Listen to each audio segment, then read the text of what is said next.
25 ફેબ્રુઆરી 2026 વાર કેતો બુધવાર. સંપૂર્ણ બુધવારનું આજના દિવસનું શુભ માર્ગદર્શન. મૂળ માહિતી કે તો આજે સૂર્યોદય ક્યારે થશે? તો કે 6:52 સવારે સૂર્યોદય થશે. સૂર્યાસ્ત કે તો 6:27 સાંજે 6:27 સૂર્યાસ્ત થશે. દિવસના દેવ કે બુધવારને લગતા જો દેવ હોય, આજનો દિવસ કોઈ ભગવાનને સમર્પિત હોય તો ભગવાન ગણેશજી અને ભગવાન બુદ્ધદેવને, બુધવારનો દિવસ ભગવાન ગણેશજી અને ભગવાન બુદ્ધદેવને સમર્પિત દિવસ. સ્વભાવ કે તો આજે તમારી બુદ્ધિ એટલે કોઈ વ્યવહાર, કોઈને વ્યવહાર સારો કરવો, કોઈની સાથે તમારે શુભ સમય, શુભ સંકેત સારા એવા લેવા. પછી દસ્તાવેજ, કોઈ તમે દસ્તાવેજને લગતી કોઈ પણ કાર્યવિધિ તમે કરી શકો છો. કોઈ પ્રોપર્ટીના દસ્તાવેજ હોય અથવા કોઈ પણ બીજા દસ્તાવેજ તેને લગતું તમે કાર્ય કરી શકો છો. અભ્યાસ, તમે અભ્યાસ માટે આજે સારો દિવસ છે. તમે કોઈ સ્વદેશ અથવા વિદેશમાં જો તમે કોઈ અભ્યાસ કરવા જઈ રહ્યા છો તો પણ આજનો દિવસ તમારા માટે ખૂબ અને ખૂબ સારો છે. વિદેશમાં જઈને તમે અભ્યાસ પણ કરી શકો છો. તેના માટેનો પણ આજનો દિવસ ખૂબ અને ખૂબ સારો છે. ભગવાન ગણેશજી અને ભગવાન બુદ્ધદેવની કૃપાથી આજે બુધવાર એ લગતા ખૂબ અને ખૂબ સારા મુહૂર્ત છે. ખૂબ અને ખૂબ સારો દિવસ છે. આમાં તમે કોઈ પણ સારું એવું કાર્ય કરી શકો છો. કોઈ પણ દસ્તાવેજને લગતું હોય, કોઈ તમે વ્યવહાર કરવો હોય, પૈસાની લેવડ દેવડ કરવી હોય અથવા કોઈ પણ બીજી અન્ય લેવડ દેવડ કરવી હોય, સોના છે, ચાંદી છે, ઘરેણાં છે, તેની પણ તમે લેવડ દેવડ કરી શકો છો. આજના દિવસની ખૂબ અને ખૂબ સારી મહિમા છે. આમાં તમે કોઈ પણ કાર્ય કરી શકો છો. 25 ફેબ્રુઆરી 2026 આખા દિવસનું સંપૂર્ણ માર્ગદર્શન. મૂળ માહિતી કે તો આજે સૂર્યોદય કે તો 6:52 સવારે સૂર્યોદય થશે. સૂર્યાસ્ત કે સાંજે 6:27 થશે. દિવસના દેવ કે ભગવાન ગણેશજી અને ભગવાન બુદ્ધદેવ. દિવસનું સ્વભાવ કે બુદ્ધિ, વ્યવહાર, વાણી, દસ્તાવેજ અને અભ્યાસ. આજે આ વ્યવહાર ખૂબ અને ખૂબ સારો ગણવામાં આવે છે. જ્યોતિષ વિશે માહિતી કે તો તિથિ કે તો શુક્લ પક્ષ અષ્ટમી અને બપોર પછી નવમી. નક્ષત્ર કે આજનું તો આદ્રા, બપોર સુધી આદ્રા છે અને બપોર પછી બીજું નક્ષત્ર બેસે છે એટલે કે પુનર્વસુ. ચંદ્ર રાશિ કે તો આજે મિથુન છે. કર્ક પ્રવેશ સાંજ તરફ. રાશિ મિથુન છે, પછી સાંજ જેમ ઢળતી જશે એટલે કર્ક તરફ પ્રવેશ થશે. સૂર્ય રાશિ કે તો કુંભ છે. યોગ કે આજે સિદ્ધ યોગ છે. કરણ કે તો વણિજ ને બપોર પછી વિષ્ટિ. શુભ સમય કે તો શુભ મુહૂર્ત 5:30 થી 6:30. ખૂબ સારું એવું મુહૂર્ત છે. અમૃત કે તો 8:30 થી 9:53. અભિજીત મુહૂર્ત કે તો 12:09 થી 12:54. આ પણ ખૂબ એવું સારું મુહૂર્ત છે. દિવસની આધ્યાત્મિક મહિમા. આજના દિવસની મહિમા હિંમત અને આત્મવિશ્વાસ વધશે. આજના દિવસે તમે કોઈ કાર્ય કરશો તો હિંમત અને આત્મવિશ્વાસ વધશે. નવા કાર્ય માટે શુભ સમય માનવામાં આવે. નકારાત્મકતા તમારી દૂર થશે. હનુમાન કૃપા દિવસ છે. આજનો દિવસ હનુમાન કૃપા દિવસ છે. દિવસ ગૃહ પ્રભાવ બુધ અને ચંદ્રનો પ્રભાવ રહેશે. વેપાર દસ્તાવેજ સારા એવા કોઈ ડીલરશીપ તમે કરશો તો એ પણ સારી એવી શિક્ષણ અને નવી શરૂઆત માટે આજનો દિવસ ખૂબ અને ખૂબ સારો છે. વાણી અને સમજદારી વધશે. આજના દિવસે વાણી અને સમજદારી વધશે. યોજનાઓ તમારી સફળ થશે. ઉપાય, આજનો ઉપાય તમે શું કરશો તો કે ગણેશજીને ફૂલડા અર્પણ કરો અથવા દૂર્વા ચડાવો. બુધવારે દાન કરો.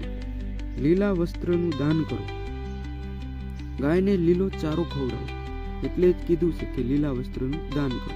ગાયને લીલો ચારો ખવડાવો અને ઓમ બુદ્ધાય નમઃ 108 વાર જાપ. દિવસના સોઘડિયા. આજે કયો સમય સારો છે, કયું સોઘડિયું સારું છે, એનું પરિણામ શું મળશે તેના વિશે આપણે ચર્ચા કરીએ.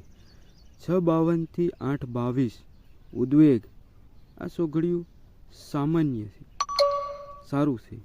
8:22 થી 9:52 ચલ. તમે ગતિશીલ કાર્ય માટે આ સોઘડિયું પણ ખૂબ અને ખૂબ સારું છે. 9:52 થી 11:22 લાભ. આ સમયમાં તમે કોઈ પણ લાભનું કાર્ય કરી શકો છો. લાભદાયક છે. આમાં તમે કોઈ પણ લાભનું કાર્ય કરી શકો છો. લાભદાયક છે. 11:22 થી 12:52 અમૃત. આમાં તમે સર્વોત્તમ કાર્ય કોઈ પણ કાર્ય કરી શકો છો. સર્વોત્તમ. 12:52 થી 2:22 કાળ. આમાં તમે કોઈ પણ સારું કાર્ય કરતા હો તો આ સમયમાં તમે સારું કાર્ય કરતા નહીં. આ સમયમાં સારું કાર્ય કરવાનું તમે ટાળજો. 2:22 થી 3:52 શુભ. આ પણ ખૂબ સારું એવું સોઘડિયું છે. આમાં તમે સારું એવું કાર્ય કરી શકો છો. કોઈ પણ સારું કાર્ય તમે આ સમયમાં કરી શકો છો. આ ખૂબ અને ખૂબ સારું સોઘડિયું છે. 3:52 થી 5:22 રોગ. આ પણ ખૂબ અને ખૂબ સારું સોઘડિયું નથી. આમાં કોઈ પણ તમે સારું કાર્ય કરતા હોય તો ના કરતા. આ સોઘડિયામાં કોઈ પણ સારું કાર્ય કરવાનું તમે ટાળજો. 5:22 થી 6:27 ઉદ્વેગ. આ સોઘડિયું સામાન્ય સારું છે. મતલબમાં તમે આમાં સારું કાર્ય કરી શકો. પણ મારું માનવું કે આમાં સારું કાર્ય ન કરવું. 11:22 થી 12:52 અમૃત. આ સર્વોત્તમ સોઘડિયું છે. ખૂબ અને ખૂબ સારું સોઘડિયું છે. આમાં તમે સારું કાર્ય કરી શકો છો. એ સર્વોત્તમ મણાય. 11:22 11:30 પણ મુહૂર્ત ખૂબ અને ખૂબ સારું છે. લાભદાયી છે. આમાં તમે લાભનું કોઈ પણ કાર્ય કરી શકો છો. એ પણ ખૂબ અને ખૂબ સારું છે.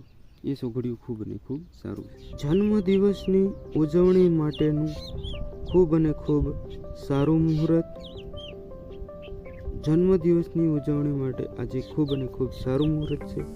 8:22 થી 9:52 આ જન્મદિવસ માટે ખૂબ અને ખૂબ સારું મુહૂર્ત છે. 11:22 થી 12:52 આ પણ ખૂબ સારું અને સૌથી શુભ મુહૂર્ત છે.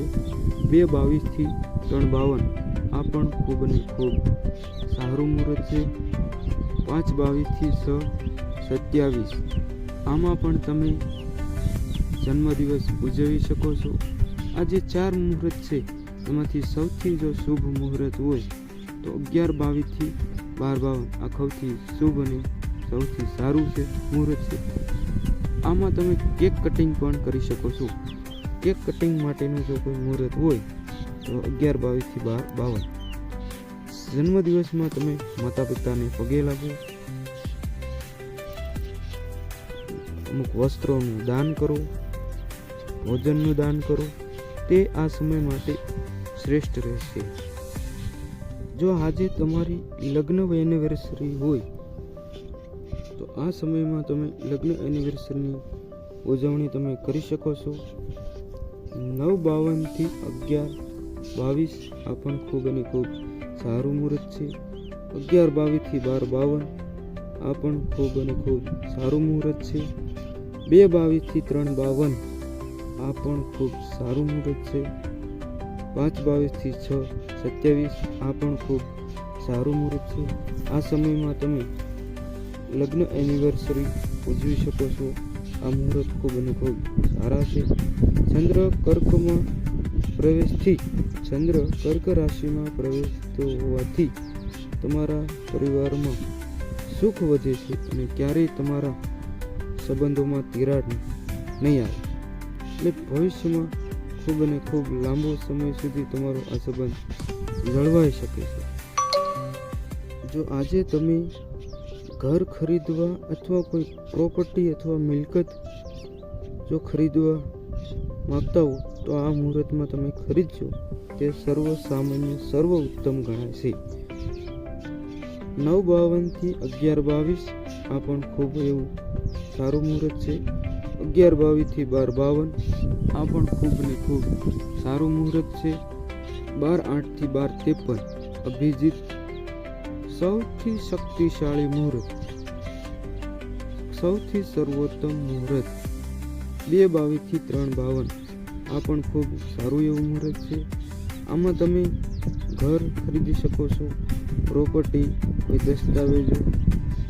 દસ્તાવેજો સહી માટે 11:22 થી 12:52 આ મુહૂર્ત ખૂબ અને ખૂબ સારું છે, સર્વોત્તમ મુહૂર્ત છે. અભિજીત મુહૂર્ત પણ આમાં ખૂબ શક્તિશાળી મુહૂર્ત છે. આમાં તમે ઘર ખરીદી, પ્રોપર્ટી અથવા કોઈ લેતી દેતી અથવા લેવડ દેવડ પણ કરી શકો છો. લગ્ન સગાઈ માટેનું શુભ મુહૂર્ત. આજના દિવસમાં જો તમારે લગ્ન કરવા હોય, સગાઈ કરવી હોય તો એના માટેનું શુભ મુહૂર્ત 9:52 થી 11:22 આ લગ્ન અને સગાઈ માટેનું ખૂબ અને ખૂબ સારું મુહૂર્ત છે. 11:22 થી 12:52 અભિજીત મુહૂર્ત પૂર્વ ખૂબ અને ખૂબ સારું મુહૂર્ત છે. 2:22 થી 3:52 આ પણ ખૂબ અને ખૂબ સારું મુહૂર્ત છે. આમાં પણ તમે લગ્ન અથવા સગાઈ કરી શકો છો. આ પણ ખૂબ સારું મુહૂર્ત છે. પુનર્વસુ નક્ષત્ર સંબંધ માટે શુભ છે. પુનર્વસુ નક્ષત્ર છે એ લગ્ન માટે ખૂબ અને ખૂબ સારું મુહૂર્ત છે. આ સમયમાં તમે લગ્ન અને સગાઈ કરી શકો છો. તેના માટે બેસ્ટ અને બેસ્ટ મુહૂર્ત છે. બુધવારના દિવસની આધ્યાત્મિક મહિમા. આજના દિવસની આધ્યાત્મિક મહિમા. બુદ્ધિ અને વિચાર શક્તિ મજબૂત થશે. આજના દિવસે બુદ્ધિ અને વિચાર શક્તિ મજબૂત થશે. વેપાર અને નાણાકીય લાભ થશે. આજે જો તમે કોઈ વેપાર સારી રીતે જો કરશો તો તમારે ખૂબ અને ખૂબ લાભ થશે નાણાંનો. નવા કરાર માટે શુભ સમય. આજના દિવસે જો કોઈ તમે નવો એવો કોઈ કરાર કરશો તો એના માટે પણ આજનો દિવસ ખૂબ અને ખૂબ સારો માનવામાં આવે છે. ગણેશજીની કૃપાથી આજે વિઘ્ન દૂર થશે. ગણેશજી અને ભગવાન બુદ્ધજીની કૃપાથી આજે જો તમે કોઈ એવું શુભ કાર્ય કરશો, કોઈ પણ શુભ કાર્ય કરશો, વાહન ખરીદશો અથવા સગાઈ કરશો અથવા લગ્નનું મુહૂર્ત લેશો, તેમાં ભગવાન વિઘ્નો બધા. બુધવારના દિવસે શું કરવું અને શું ન કરવું, એટલે કે આજે શું કરવું તો કે ગણેશજીનું પૂજન કરવું, વિધિ કરવી, કોઈ ગણેશજીના જાપ કરવા, મંત્રો બોલવા. આજે ગણેશજીનું ખૂબ અને ખૂબ સારી રીતે પૂજન કરવું. લીલી વસ્તુનું દાન કરવું, એટલે કે લીલી વસ્તુ છે તેમનું દાન કરવું. લીલા કપડાં છે, અમુક લીલી કોઈ વસ્તુ છે એનું દાન કરવું. તમે ઘાસચારાનું પણ દાન કરી શકો છો. ગૌશાળામાં તમે ઘાસચારો પણ નાખી શકો છો. દસ્તાવેજોની સહી. આજે જો તમારે કોઈ એવી મિલકત અથવા કોઈ ખરીદી હોય તો તેની સહી કરવી, એવા બધાય તમે આજે દસ્તાવેજમાં સહી કરી શકો છો. અભ્યાસ અને વ્યવસાય શરૂ કરી શકો છો. તમે મોટી પોતાની પ્રાઇવેટ સ્કૂલ ખોલી શકો છો અને વ્યવસાય પણ કરી શકો છો. આટલું આજે કરવાનું છે. અને શું ન કરવું, આજે શું ન કરવું. કાળ અને રોગમાં સમયમાં મહત્વનું કામ ન કરવું. કાળ અને રોગમાં જે કાળ અને સોગડિયું અને જે રોગ સોગડિયું છે તેમાં મહત્વનું કાર્ય ન કરવું. ઉતાવળમાં નાણાકીય નિર્ણય ન લેવો. ઉતાવળમાં નિર્ણય ન લેવો. ધીરજ રાખવી. કોઈ પણ કાર્ય તમારે કરવું એ ઝડપથી તેનો નિર્ણય ન લેવો. ધીરજ રાખીને તેનો નિર્ણય લેવો. તે આજના દિવસ માટે શુભ માનવામાં આવે છે. તણાવ અને ગેરસમજ ન કરવી. તણાવ અને ગેરસમજ ન કરવી એટલે ગુસ્સો ન કરવો, ગેરસમજ ન કરવી. તમે કોઈ આજે જો કાળ અને રોગમાં જો કોઈ સારું કાર્ય કરો છો તો એમાં ન કરવું.